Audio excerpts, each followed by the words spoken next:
Hey everyone, so today's workout is going to focus on Tabata training. So Tabata training is a form of interval training or high intensity interval training that focuses on intervals of work and rest over a period of time. In the case of Tabata, the intervals of work are always going to be 20 seconds long and the intervals of rest are always going to be 10 seconds long.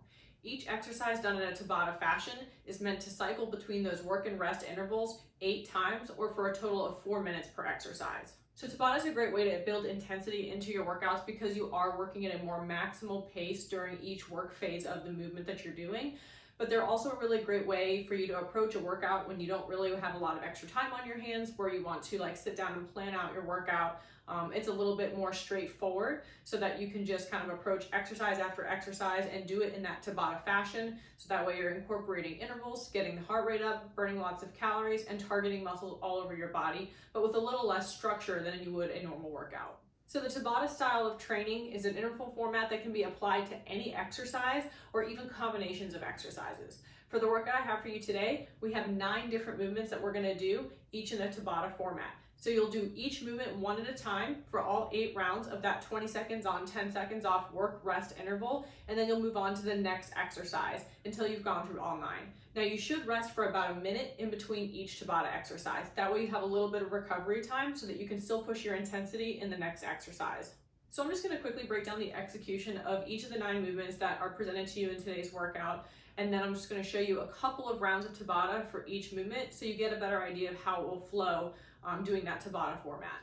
So your first exercise you're doing Tabata style today is going to be a bodyweight squat. So showing you from the side, you want to make sure your feet are about hips width apart. Weight should always stay in your heels, starting nice and tall with the chest up. We're going to hinge back from the hips and pretend like we're sitting down into a chair as we drop the weight down towards the ground and then push back up through the heels until the hips are at full extension at the top. So you want to squeeze and activate through your glutes as you come up out of the squat.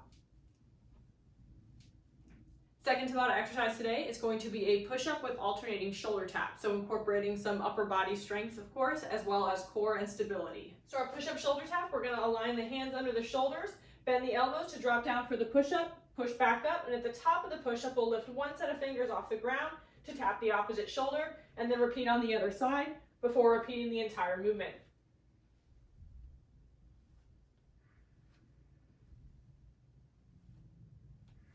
You can also perform the push-up to shoulder tap in a kneeling position. Just make sure the knees are aligned behind the hips so that everything from the neck, back, and hips form a nice straight line.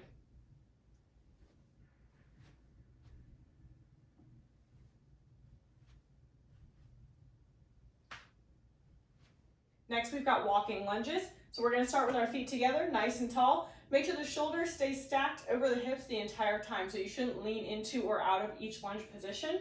But we're going to take one leg, bring it forward, drop the back knee to the floor. Front knee should bend right over the middle portion of the foot without exceeding the toes. And then we're going to step right into the next lunge.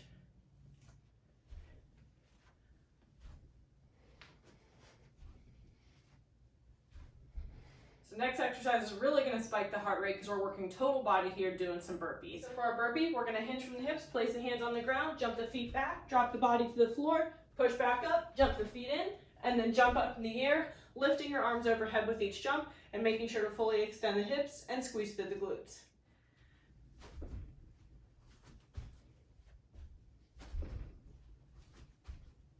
Now, anytime you approach burpees, you also have the option to modify them by reducing the impact by stepping into and out of the burpee instead of jumping.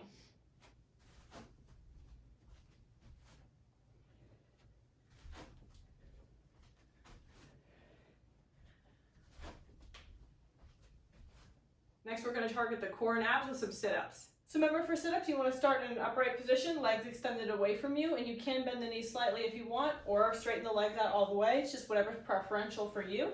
We're going to bring the hands across the chest or behind the head before we lay back, lowering our shoulders to the floor, and then sitting all the way back up until the body is again in a vertical position.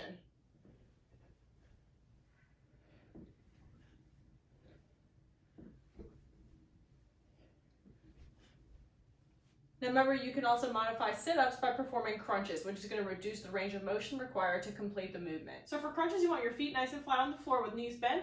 We're going to bring the hands across the chest or behind the head, and then we're just going to curl the head, neck, and shoulders off of the ground and then lower them back to it.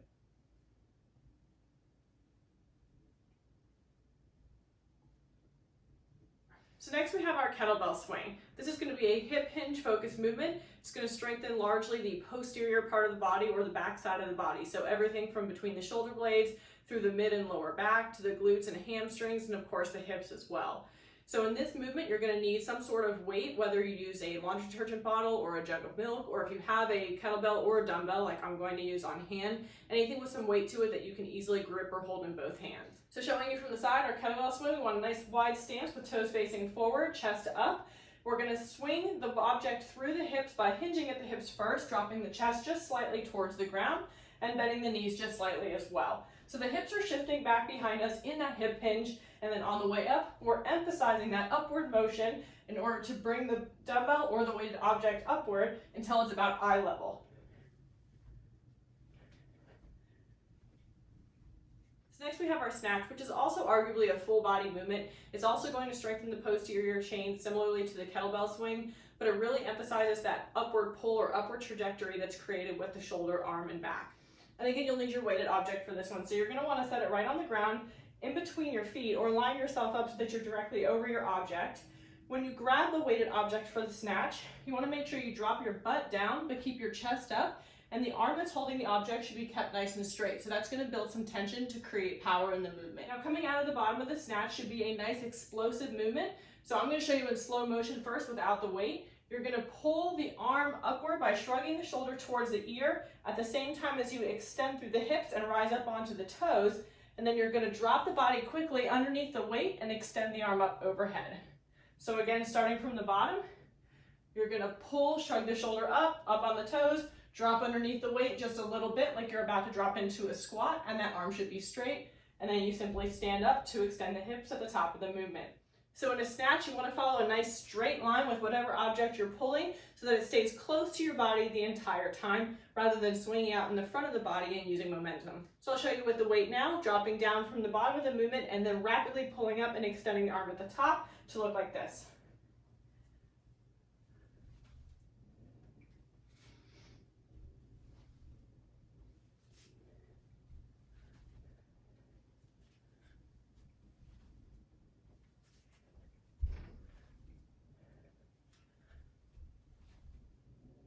Now with the snatch, because it is a unilateral movement, meaning we're only using one arm at a time, you are going to alternate arms every other repetition. So next we're going to get down on the ground, focus on the core and low back structures with some Supermans. So in a Superman, you want your body fully extended, so the arms should be reaching out to the front and the legs should be extended behind you. And then you're going to keep your gaze down toward the ground so that the head and neck stay in a nice neutral position to the spine. On our exhale, we're going to simultaneously lift the arms and legs off the ground for the back extension and then gently lower them back down to the ground. And then this is your repetition for each movement.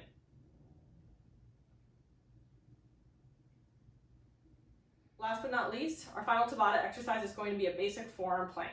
So our forearm plank setup, we're going to lower down onto the elbows so the elbows are aligned underneath the shoulders, and then the legs are going to come up off the ground nice and straight so the body should form a straight line from head to toe. And then in the case of a Tabata style workout, you're just going to hold this position for 20-second work intervals and then drop down to rest for the 10-second intervals. So now to kind of take you through what Tabata looks like when you put it into practice with the work and rest intervals using an actual Tabata timer, I'm going to perform 8 out of the 9 total exercises for you guys since there's 8 rounds for each Tabata workout. Now again, just as a reminder, what you guys will be doing is you're going to do each exercise for a full round of Tabata. So you're going to do 8 rounds of each exercise. I'm just going to show you all of the exercises minus 1 for one full round of Tabata, 4 minutes in total, just so you can see the timing between the work phase and the rest phase and also the transition between exercises. So for the sake of my neighbors, I'm going to leave out burpees from the demonstration, but I will incorporate all the other 8 out of the 9 exercises that are in today's workout. And there's plenty of other workouts that I've posted that include burpees if you want more visual references of those, and of course they're also in the exercise library. All right, so you're going to want to use your Tabata timer, whether you have it on your phone or your iPad. There's probably also just a desktop version on your computer. There's so many out there that are free, so there shouldn't be any cost involved, but it is just really nice to have to pre-time out those 20-second and 10-second work and rest intervals for you, and also to keep track of which round you're on in case you happen to forget. So remember that during each 20-second work interval that you do, you want to try to move as fast as you can and as continuously as you can without taking any breaks. All right, so here we go. I'm going to take you through each of the exercises minus the burpees, so 8 exercises in total, starting with our body weight squat.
So that gave you an idea of just what one round of Tabata would look like. So that was 4 minutes in total, 8 rounds of the 20-second work and 10-second rest intervals.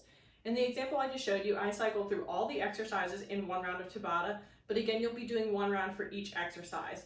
But just to be clear, you can also apply that method to Tabata training where you cycle between movements in a circuit style fashion instead, like I just did. So it's another option for you to use down the road. Now the great thing about Tabata is if you want to make your workout even more challenging or extend the amount of time you spend working out, you can repeat all these exercises in today's workout 2 times through or 3 times through if you want.